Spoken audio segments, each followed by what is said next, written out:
प्रसन्नाङ्गरागं प्रभाकाञ्चनाङ्गं जगद्भीतिशौर्यं तुषाराद्रिधैर्यम्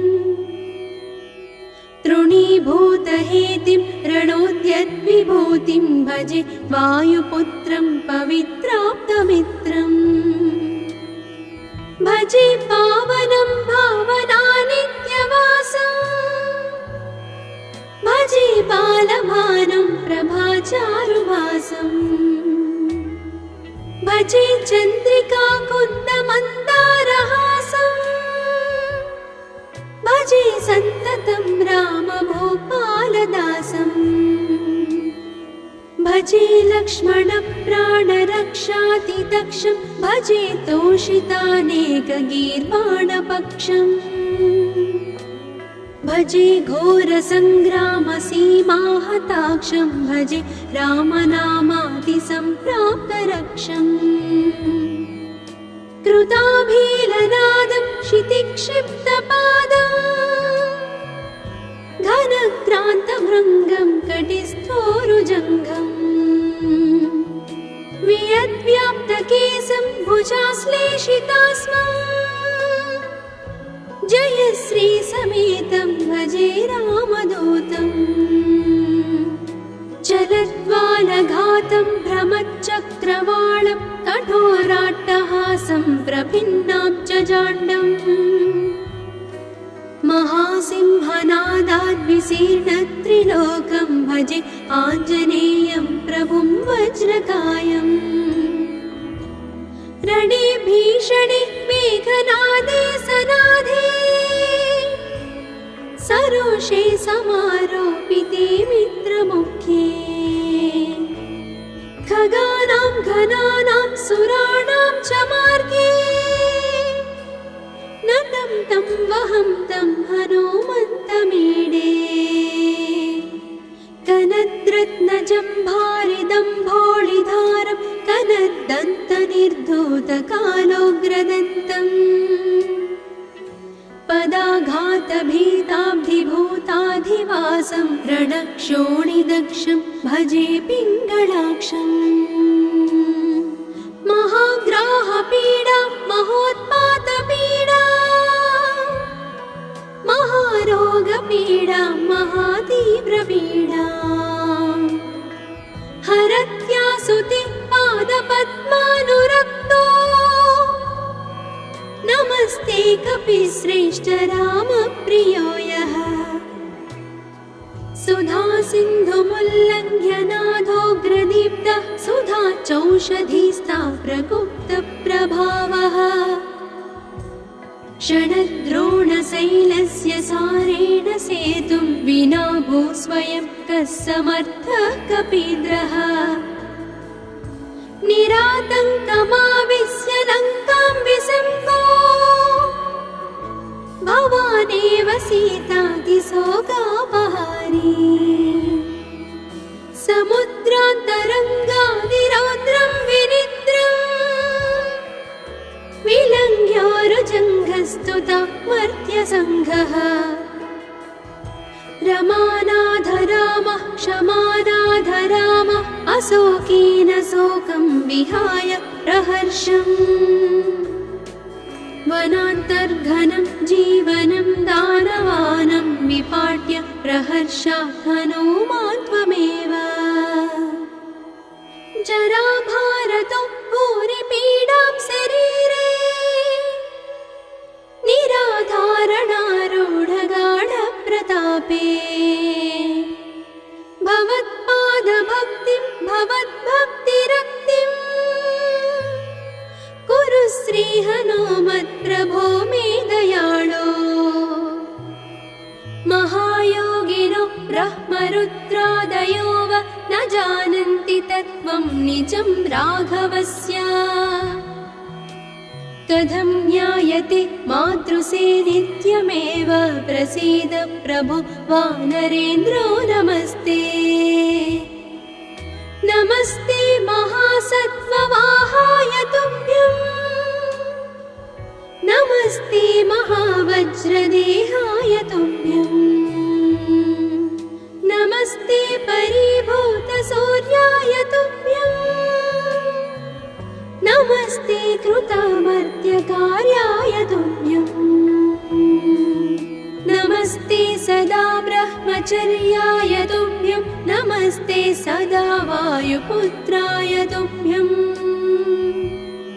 नमस्ते सदा पिङ्गळाक्षाय तुभ्यं नमस्ते सदा रामभक्ताय तुभ्यम् हनुमद्भुजङ्गप्रयातं प्रभाते प्रदोषेऽपि वाचार्थरात्रेऽपि मर्त्यः पठन्नस्नतोऽपि प्रमुक्ताघजालः सदा सर्वदा रामभक्तिं प्रयाति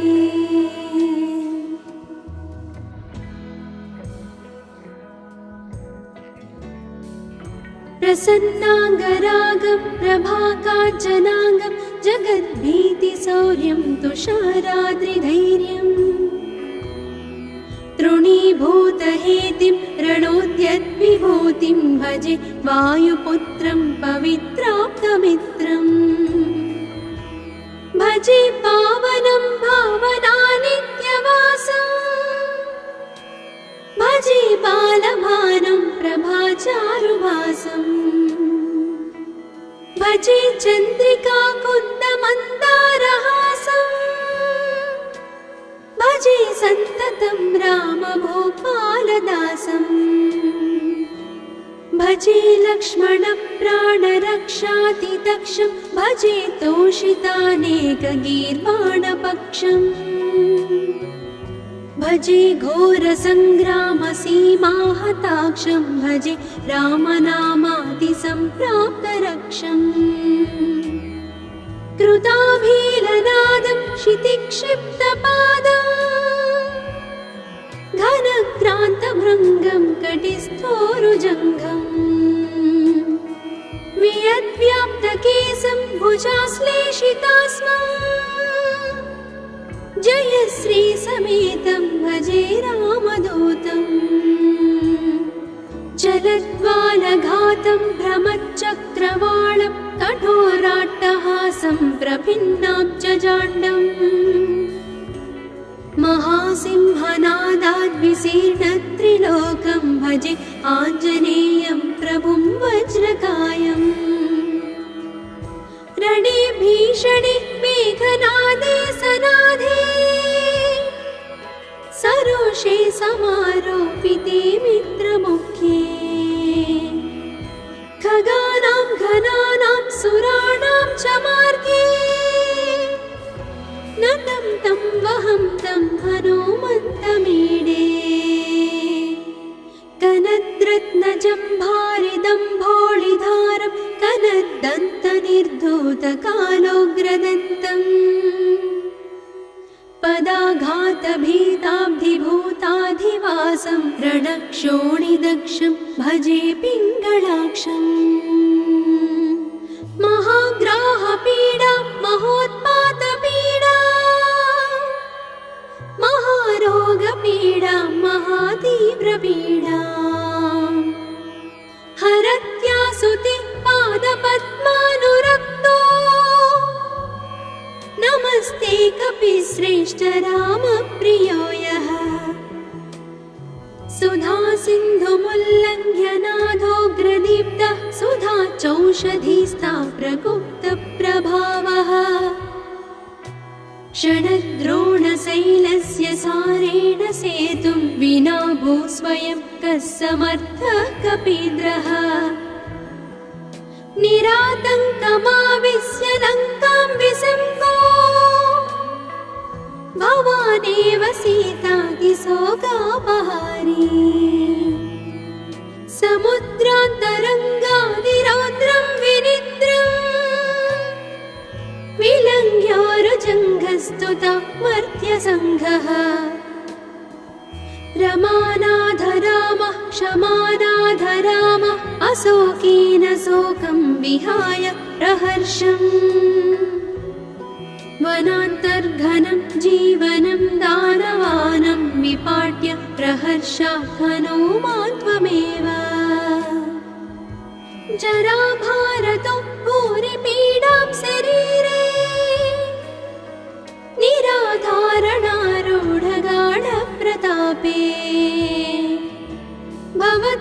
पादभक्तिं भवद्भक्तिरक्तिम् कुरु श्रीहनुमत्प्रभो मे दयाळो। महायोगिनो ब्रह्मरुद्रादयो वा न जानन्ति तत्त्वं निजं राघवस्य। कथं ज्ञायते मातृसे नित्यमेव प्रसीद प्रभो वानरेन्द्रो नमस्ते। नमस्ते महासत्त्ववाहाय तुभ्यं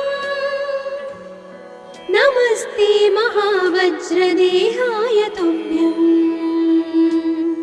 नमस्ते परिभूतसूर्याय तुभ्यं नमस्ते कृतामर्त्यकार्याय तुभ्यं नमस्ते सदा ब्रह्मचर्याय तुभ्यं नमस्ते सदा वायुपुत्राय तुभ्यं नमस्ते सदा पिङ्गळाक्षाय तुभ्यं नमस्ते सदा रामभक्ताय तुभ्यं हनुमद्भुजङ्गप्रयातं प्रभाते प्रदोषेऽपि वाचार्थरात्रेऽपि मर्त्यः पठन्नस्नतोऽपि प्रमुक्ताघजालः सदा सर्वदा रामभक्तिं प्रयाति।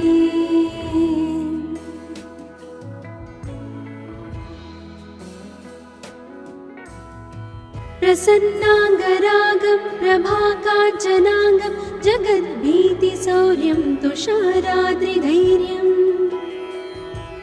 तृणीभूतहेतिं रणोद्यद्विभूतिं भजे वायुपुत्रं पवित्राप्तमित्रम्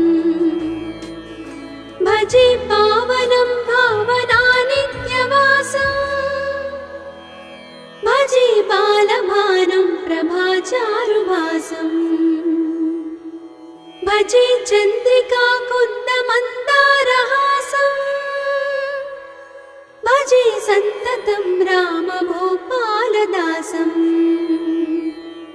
भजे लक्ष्मणप्राणरक्षातिदक्षं भजे तोषितानेकगीर्वाणपक्षम्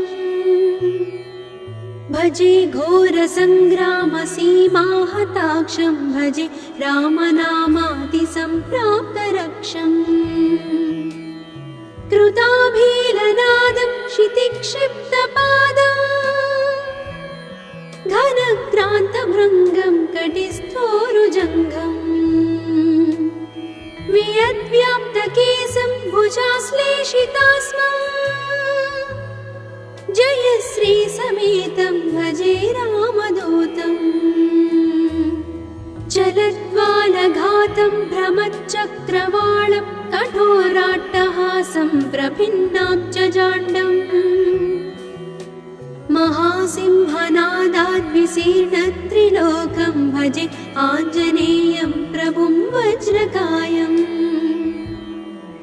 रणे भीषणे मेघनादे सनाधे सरोषे समारोपिते मित्रमुखे खगानां घनानां सुराणां च मार्गे नतं तं वहं तं हनुमन्तमीडे कनद्रत्नजम्भारिदम्भोळिधारं कनद्दन्तनिर्धूतकालोग्रदन्तम् पदाघातभीताब्धिभूताधिवासं रणक्षोणिदक्षं भजे पिङ्गळाक्षम् महाग्राहपीडा महोत्पातपीडा महारोगपीडा महातीव्रपीडा हरत्यासुति पादपद्मानुरक्तो नमस्ते कपिश्रेष्ठ रामप्रियो यः सुधा सिन्धुमुल्लङ्घ्य नाथोग्रदीप्तः सुधा चौषधीस्था प्रगुप्तप्रभावः षडद्रोणशैलस्य सारेण सेतुं विना भूस्वयं कः समर्थः कपीन्द्रः निरातङ्कमाविश्य लङ्कां विसम्पो भवानेव सीतातिशोकापहारी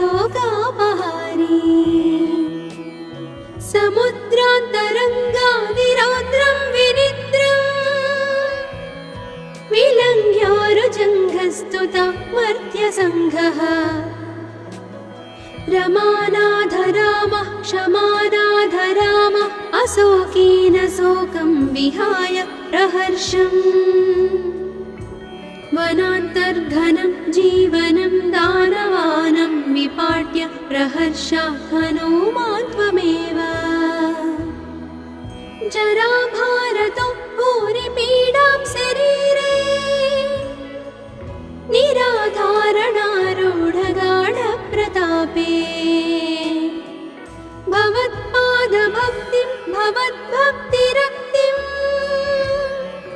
कुरु श्रीहनुमत्प्रभो मे दयाळो महायोगिनो ब्रह्मरुद्रादयो वा न जानन्ति तत्त्वं निजं राघवस्य कथं ज्ञायते मातृसे नित्यमेव प्रसीद प्रभो वानरेन्द्रो नमस्ते नमस्ते महासत्त्ववाहाय तुभ्यं नमस्ते महावज्रदेहाय तुभ्यं नमस्ते परिभूतसूर्याय तुभ्यं नमस्ते कृतामर्त्यकार्याय तुभ्यं नमस्ते सदा ब्रह्मचर्याय तुभ्यं नमस्ते सदा वायुपुत्राय तुभ्यं नमस्ते सदा पिङ्गळाक्षाय तुभ्यं नमस्ते सदा रामभक्ताय तुभ्यं हनुमद्भुजङ्गप्रयातं प्रभाते प्रदोषेऽपि वाचार्थरात्रेऽपि मर्त्यः पठन्नस्नतोऽपि प्रमुक्ताघजालः सदा सर्वदा रामभक्तिं प्रयाति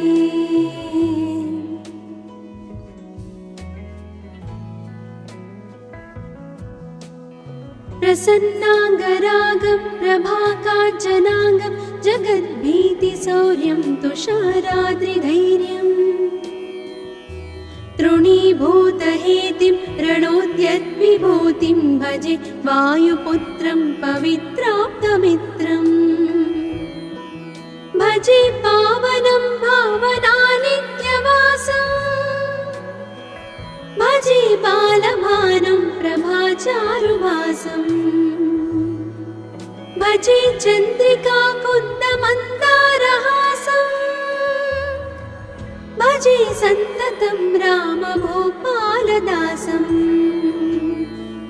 भजे लक्ष्मणप्राणरक्षातिदक्षं भजे तोषितानेकगीर्वाणपक्षम् भजे घोरसङ्ग्रामसीमाहताक्षं भजे रामनामातिसम्प्राप्तरक्षम् कृताभीलनादं क्षितिक्षिप्तपादम् घनक्रान्तभृङ्गं कटिस्थोरुजङ्घम् वियद्व्याप्तकेशं भुजाश्लेषितास्मम् जयश्रीसमेतं भजे रामदूतम् जलद्वालघातं भ्रमच्चक्रवालं कठोराट्टहासं प्रभिन्नाब्जजाण्डम् महासिंहनादाद्विशीर्णत्रिलोकं भजे आञ्जनेयं प्रभुं वज्रकायम्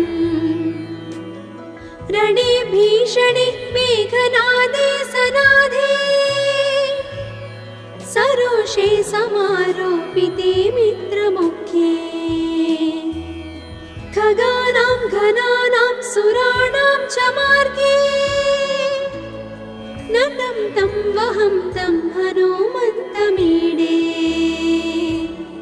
कनद्रत्नजम्भारिदम्भोळिधारं कनद्दन्तनिर्धूतकालोग्रदन्तम्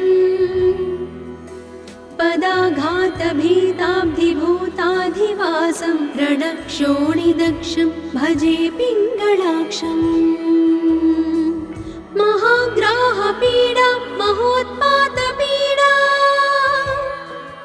महारोगपीडा महातीव्रपीडा हरत्यासुति पादपद्मानुरक्तो नमस्ते कपिश्रेष्ठ रामप्रियो यः सुधा सिन्धुमुल्लङ्घ्य नाथोग्रदीप्तः सुधा चौषधीस्ता प्रगुप्तप्रभावः षडद्रोणशैलस्य सारेण सेतुं विना भूस्वयं कः समर्थः कपीन्द्रः निरातङ्कमाविश्य लङ्कां विसम्पो भवानेव सीतातिशोकापहारी समुद्रान्तरङ्गादिरौद्रं विनिद्रम् विलङ्घ्योरुजङ्घस्तुता मर्त्यसङ्घः रमानाधरामः क्षमानाधरामः अशोकेन शोकं विहाय प्रहर्षम् वनान्तर्घनं जीवनं दानवानं विपाट्य प्रहर्षात् हनूमान् त्वमेव जराभारतो भूरिपीडां शरीरे निराधारणारूढगाढप्रतापे भवत्पादभक्तिं भवद्भक्तिरक्तिम् कुरु श्रीहनुमत्प्रभो मे दयाळो महायोगिनो ब्रह्मरुद्रादयो वा न जानन्ति तत्त्वं निजं राघवस्य कथं ज्ञायते मातृसे नित्यमेव प्रसीद प्रभु वानरेन्द्रो नमस्ते नमस्ते महासत्त्ववाहाय तुभ्यं नमस्ते महावज्रदेहाय तुभ्यं नमस्ते परिभूतसूर्याय तुभ्यं नमस्ते कृतमर्त्यकार्याय तुभ्यं नमस्ते सदा ब्रह्मचर्याय तुभ्यं नमस्ते सदा वायुपुत्राय तुभ्यं नमस्ते सदा पिङ्गळाक्षाय तुभ्यं नमस्ते सदा रामभक्ताय तुभ्यं हनूमद्भुजङ्गप्रयातं प्रभाते प्रदोषेऽपि वाचार्थरात्रेऽपि मर्त्यः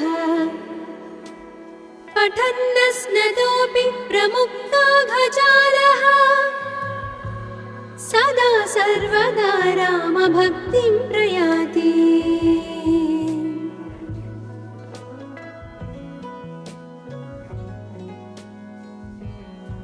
प्रसन्नाङ्गरागं प्रभाकाञ्चनाङ्गं जगद्भीतिशौर्यं तुषाराद्रिधैर्यम् तृणीभूतहेतिं रणोद्यद्विभूतिं भजे वायुपुत्रं पवित्राप्तमित्रम् भजे पावनं भावनानित्यवासम् भजे बालभानुं प्रभाचारुभासम् भजे चन्द्रिकाकुन्दमन्दारहासम् भजे सन्ततं रामभूपालदासम् भजे लक्ष्मणप्राणरक्षातिदक्षं भजे तोषितानेकगीर्वाणपक्षम् भजे घोरसङ्ग्रामसीमाहताक्षं भजे रामनामातिसम्प्राप्तरक्षम् कृताभीलनादं क्षितिक्षिप्तपादम् घनक्रान्तभृङ्गं कटिस्थोरुजङ्घम् वियद्व्याप्त केसं भुजाश्लेषितास्मम् जयश्री समेतं भजे रामदूतम् जलद्वालघातं भ्रमच्चक्रवालं कठोराट्टहासं प्रभिन्नाब्जजाण्डम्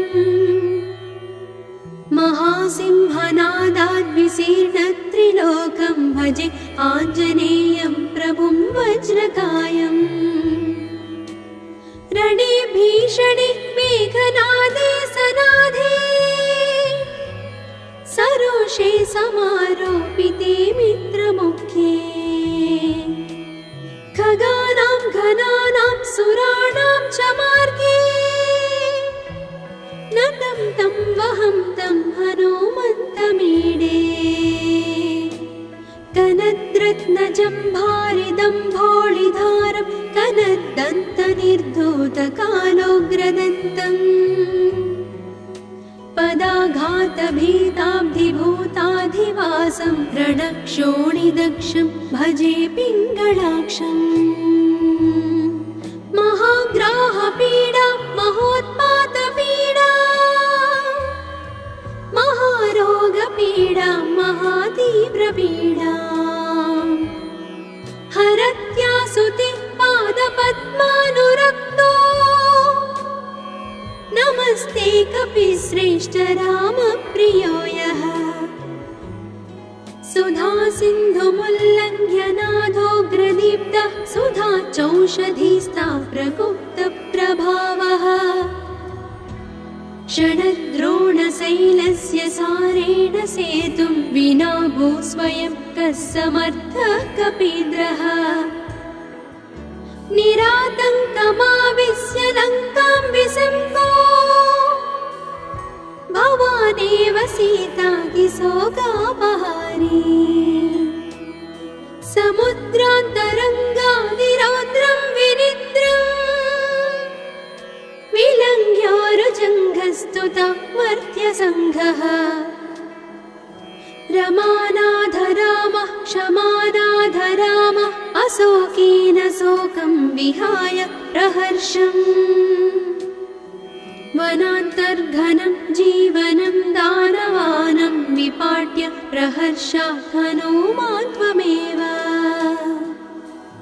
जराभारतो भूरिपीडां शरीरे निराधारणारूढगाढप्रतापे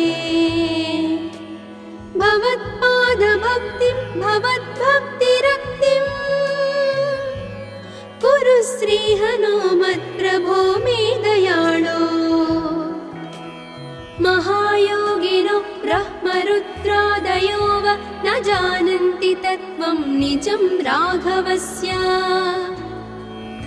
कथं ज्ञायते मातृसे नित्यमेव प्रसीद प्रभो वानरेन्द्रो नमस्ते नमस्ते महासत्त्ववाहाय तुभ्यं नमस्ते महावज्रदेहाय तुभ्यं नमस्ते परिभूतसूर्याय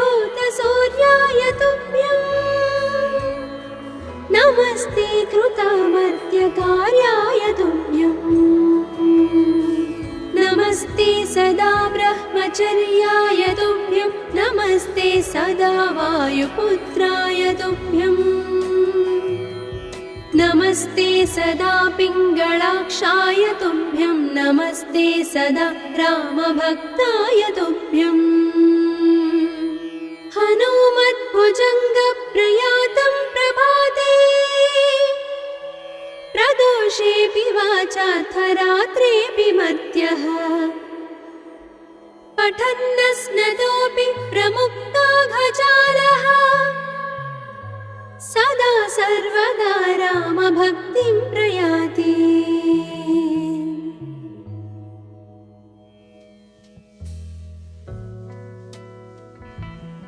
प्रसन्नाङ्गरागं प्रभाकाञ्चनाङ्गं जगद्भीतिशौर्यं तुषाराद्रिधैर्यम् तृणीभूतहेतिं रणोद्यद्विभूतिं भजे वायुपुत्रं पवित्राप्तमित्रम् भजे पावनं भावनानित्यवासम् भजे बालभानं प्रभाचारुभासम् भजे चन्द्रिका कुन्दमन्दारहासम् भजे सन्ततं रामभूपालदासम् भजे लक्ष्मणप्राणरक्षातिदक्षं भजे तोषितानेकगीर्वाणपक्षम् भजे घोरसङ्ग्रामसीमाहताक्षं भजे रामनामातिसम्प्राप्तरक्षम् कृताभीलनादं क्षितिक्षिप्तपादम् घनक्रान्तभृङ्गं कटिस्थोरुजङ्घम् वियद्व्याप्तकेशं भुजाश्लेषितास्मम् जयश्रीसमेतं भजे रामदूतम् जलज्वालघातं भ्रमच्चक्रवालं कठोराट्टहासं प्रभिन्नाब्जजाण्डम् महासिंहनादाद्विशीर्णत्रिलोकं भजे आञ्जनेयं प्रभुं वज्रकायम् रणे भीषणे मेघनादे सनाधे सरोषे समारोपिते मित्रमुख्ये खगानां घनानां सुराणां च मार्गे नतं तं वहं तं हनुमन्तमीडे कनद्रत्नजम्भारिदम्भोळिधारं कनद्दन्तनिर्धूतकालोग्रदन्तम् पदाघातभीताब्धिभूताधिवासं रणक्षोणिदक्षं भजे पिङ्गळाक्षम् महाग्राहपीडा महोत्पातपीडा महारोगपीडा महातीव्रपीडा हरत्यासुते पादपद्मानुरक्तो नमस्ते कपिश्रेष्ठ रामप्रियो यः सुधा सिन्धुमुल्लङ्घ्य नाथोग्रदीप्तः सुधा चौषधीस्ता प्रगुप्तप्रभावः क्षणद्रोणशैलस्य सारेण सेतुं विना भूस्वयं कः समर्थः कपीन्द्रः निरातङ्कमाविश्य लङ्कां विसम्पो भवानेव सीतातिशोकापहारी समुद्रान्तरङ्गादिरौद्रं विनिद्रम् विलङ्घ्योरुजङ्घस्तुता मर्त्यसङ्घः रमानाथ रामः क्षमानाथ रामः अशोकेन शोकं विहाय प्रहर्षम् वनान्तर्घनं जीवनं दानवानं विपाट्य प्रहर्षात् हनूमान् त्वमेव जराभारतो भूरिपीडां शरीरे निराधारणारूढगाढप्रतापे भवत्पादभक्तिं भवद्भक्तिरक्तिम् कुरु श्रीहनुमत्प्रभो मे दयाळो महायोगिनो ब्रह्मरुद्रादयो वा न जानन्ति तत्त्वं निजं राघवस्य कथं ज्ञायते मातृसे नित्यमेव प्रसीद प्रभो वानरेन्द्रो नमस्ते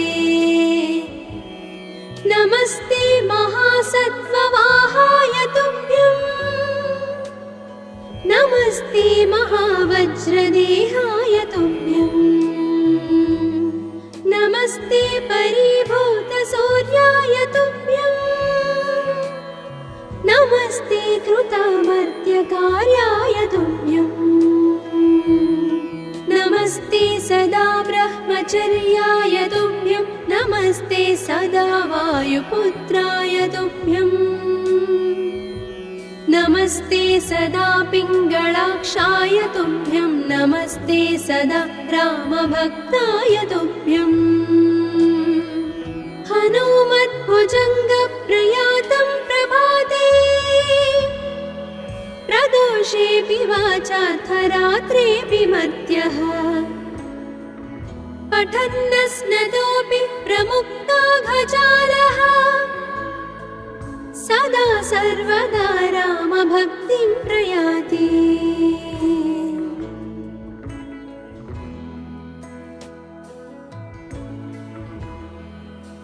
प्रसन्नाङ्गरागं प्रभाकाञ्चनाङ्गं जगद्भीतिशौर्यं तुषाराद्रिधैर्यम् तृणीभूतहेतिं रणोद्यद्विभूतिं भजे वायुपुत्रं पवित्राप्तमित्रम् भजे पावनं भावनानित्यवासम् भजे बालभानुं प्रभाचारुभासम् भजे चन्द्रिकाकुन्दमन्दारहासम् भजे सन्ततं रामभूपालदासम् भजे लक्ष्मणप्राणरक्षातिदक्षं भजे तोषितानेकगीर्वाणपक्षम् भजे घोरसङ्ग्रामसीमाहताक्षं भजे रामनामातिसम्प्राप्तरक्षम् कृताभीलनादं क्षितिक्षिप्तपादम् घनक्रान्तभृङ्गं कटिस्थोरुजङ्घम् वियद्व्याप्तकेशं भुजाश्लेषितास्मम् जयश्रीसमेतं भजे रामदूतम् चलद्वालघातं भ्रमच्चक्रवालं कठोराट्टहासं प्रभिन्नाब्जजाण्डम् महासिंहनादाद्विशीर्णत्रिलोकं भजे आञ्जनेयं प्रभुं वज्रकायम् रणे भीषणे मेघनादे सनाधे सरोषे समारोपिते मित्रमुख्ये खगानां घनानां सुराणां च मार्गे नतं तं वहं तं हनुमन्तमीडे कनद्रत्नजम्भारिदम्भोळिधारं कनद्दन्तनिर्धूतकालोग्रदन्तम् पदाघातभीताब्धिभूताधिवासं रणक्षोणिदक्षं भजे पिङ्गळाक्षम् महाग्राहपीडा महोत्पातपीडा महारोगपीडा महातीव्रपीडा हरत्यासुते पादपद्मानुरक्तो नमस्ते कपिश्रेष्ठ रामप्रियो यः सुधा सिन्धुमुल्लङ्घ्य नाथोग्रदीप्तः सुधा चौषधीस्ता प्रगुप्तप्रभावः षडद्रोणशैलस्य सारेण सेतुं विना भूस्वयं कः समर्थः कपीन्द्रः निरातङ्कमाविश्य लङ्कां विसम्पो भवानेव सीतातिशोकापहारी समुद्रान्तरङ्गादिरौद्रं विनिद्रम् विलङ्घ्योरुजङ्घस्तुता मर्त्यसङ्घः रमानाथ रामः क्षमानाथ रामः अशोकेन शोकं विहाय प्रहर्षम् वनान्तर्घनं जीवनं दानवानं विपाट्य प्रहर्षात् हनुमान् त्वमेव जराभारतो भूरिपीडां शरीरे निराधारणारूढगाढप्रतापे भवत्पादभक्तिं भवद्भक्तिरक्तिं कुरु श्रीहनुमत्प्रभो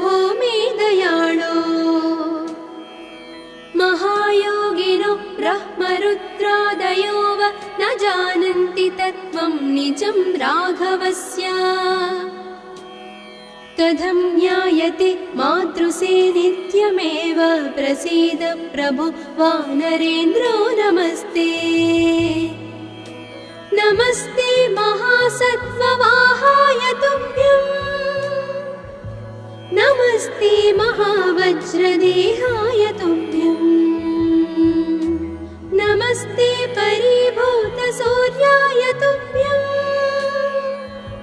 नमस्ते कृतमर्त्यकार्याय तुभ्यं नमस्ते सदा ब्रह्मचर्याय तुभ्यं नमस्ते सदा वायुपुत्राय तुभ्यं नमस्ते सदा पिङ्गळाक्षाय तुभ्यं नमस्ते सदा रामभक्ताय तुभ्यं हनुमद्भुजङ्गप्रयातं प्रभाते प्रदोषेऽपि वाचार्थरात्रेऽपि मर्त्यः पठन्नस्नतोऽपि प्रमुक्ताघजालः सदा सर्वदा रामभक्तिं प्रयाति।